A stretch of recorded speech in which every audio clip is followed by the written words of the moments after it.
I always believed that God was just trying to torment me. When I first realized what was going on and everything about my son, and especially when we finally got diagnosis. So accepting that condition wasn't an easy thing.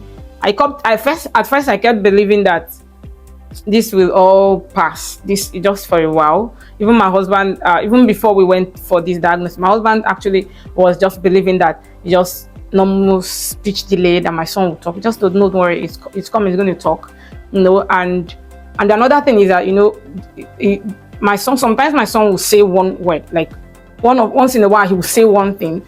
You see, one will now be believing that okay, he's going to get better, But when we saw that we just have to, it's just a condition that we have to deal with.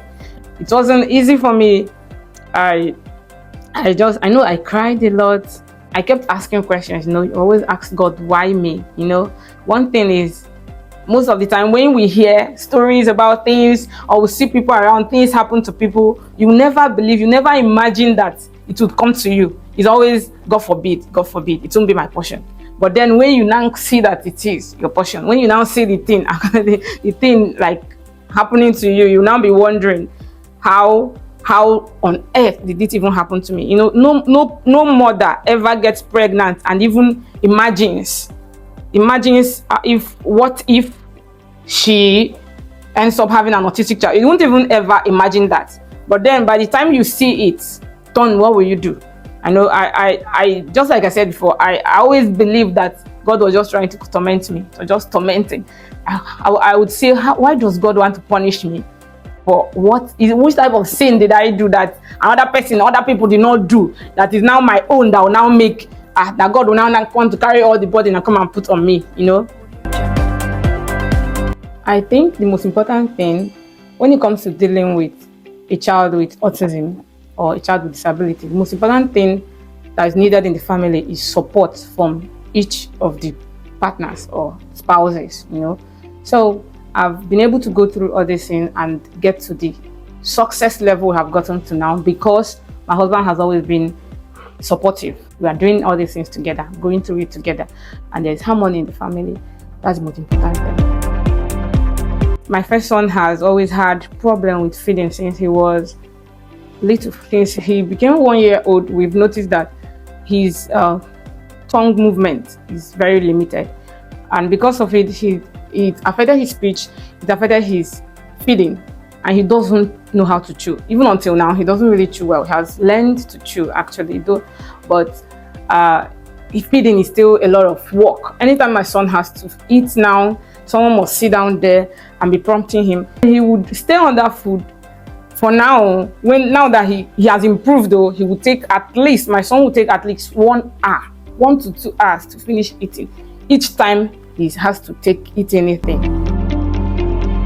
I keep wondering, when he grows up, is he going to be able to, maybe if he gets into a situation where he would have to defend himself among his colleagues or among his peers, among his friends, would he be able to really speak up for himself and say what he has inside? And I just keep praying that it gets better, because until now my son still cannot really express what he feels. We still keep prompting him we ask him questions and prompt him to answer, but he still doesn't really answer everything. He actually cannot answer anything out of his mind on his own. It's only things that we prompt him to say that he still says. So I keep hoping that we'll still get better improvement on that. One reaction that I've always gotten most of the time from people is pity. Some people try, when I tell somebody, sorry, he's actually autistic. Pardon, my son is autistic. Some people will be like, yeah, like the way they would respond, like, hey, yeah, I'll start trying to show, how some will be feeling, how is this one managing? Hey, I'll pity this one. But I don't pay any attention at all on what people say, what people try to say. Some would want to say, but why have you tried going to pastor so? They will help you. I don't bother myself at all about what they say. But in most times when people try to send me pastors' names or advices, see this pastor or something, they will help you or something, I don't I don't I don't disrespect anybody who's trying to help me out of my situation. They believe they're trying to help. So I also always show my appreciation, thank the person for trying to help and for even caring. But then when it comes to people staring at my son or whatever they may think in their head, it doesn't bother me at all. I don't care. The only thing I will not really take at all is someone coming to say nasty things about my son. That I will not take from anybody, even though I have not experienced it. For my two sons, their condition only affects their speed in catching up in class. But I don't think it's having any negative impact. It would have had negative impact on my children's academics if we didn't know the right way to handle it. But now we already found out the right way to handle our children and help them learn. So the only negative impact is drawing them, slowing down their progress in learning. But apart from that, my children are doing very well, very perfectly in school. At first, it wasn't easy for me, but now I feel I have embraced it so well. And I feel happy. I feel happy for my children. I feel happy. I'm thankful to God. I'm thankful to God now. I don't feel all those resentments. It wasn't resentment. I was never resentful towards God. But I'm happy and I thank God for the most important thing is that I thank God for even giving me the spirit to try to learn how to help my children. And now that I'm really doing a lot with them and everything is working well and we're getting very good progress, I'm very, very happy with it. And that's also the reason I also want to try my best to help other parents.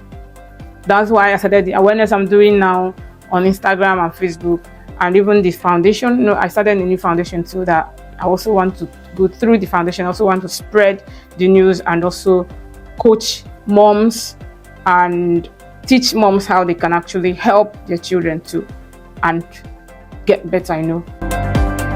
Patience. I thought my son has taught me how to be patient and wait for anything I'm doing to wait until the results start coming from anything I'm doing at all.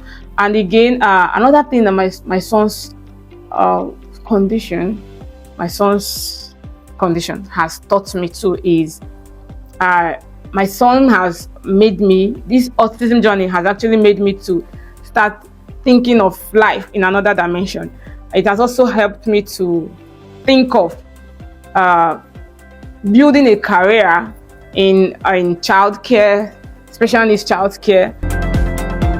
I would like people to know that children living with special needs are not useless in the society. They can learn. They can learn anything at all.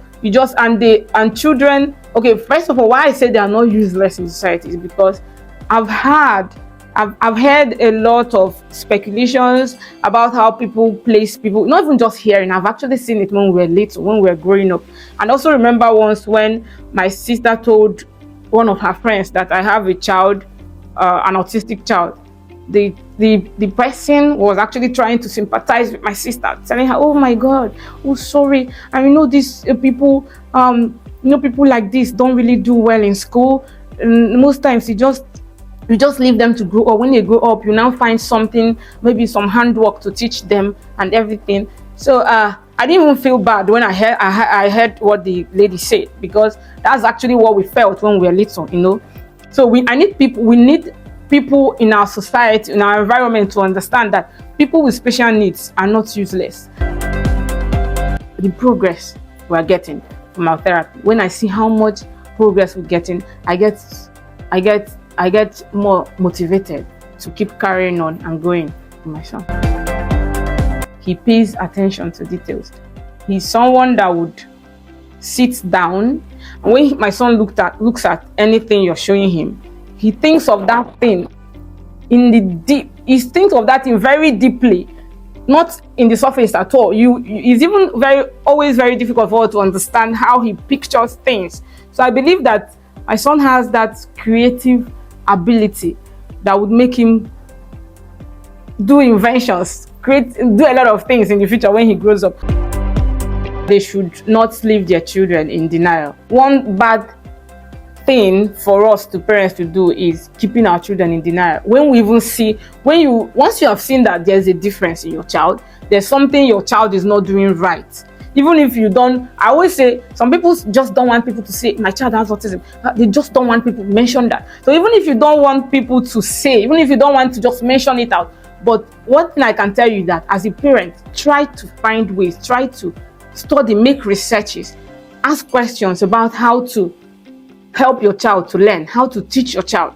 Take it upon yourself. That is your duty as a parent, to bring your child up in the right way, to give your child everything that child needs to grow up and achieve the things that they are destined to achieve in future. In order to try to educate other parents out there, I decided to start this awareness, start creating awareness about autism and therapy, both in social media. I started with Facebook, on social media. Started with Facebook and then Instagram, and I've also started my YouTube channel too. So I'm trying to create awareness by making content with my son, showing other parents what I'm able to achieve with my son now, and what they can also achieve if they put that effort in trying to do that too by themselves. My son reacted to one malaria medicine, and natty. So this favorite food is jollof rice. He came to favorite food. Ike doesn't have favorite food. My little son eats everything. My son just likes Peter Rabbit's Peter Rabbit's TV show, and I don't know what I should say is his favorite song. Anything that they say in that Peter Rabbit is his favorite song.